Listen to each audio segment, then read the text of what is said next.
আপনি ভাই একটা ঢোকাই তো পারো না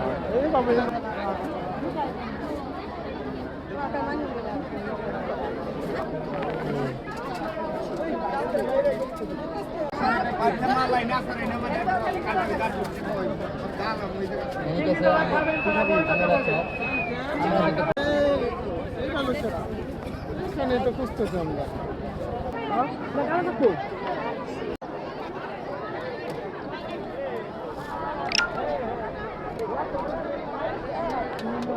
বিশৃঙ্খলা সৃষ্টি হয় একটু ধৈর্য সহকারে বসতে বলেন, অপেক্ষা করতে বলুন।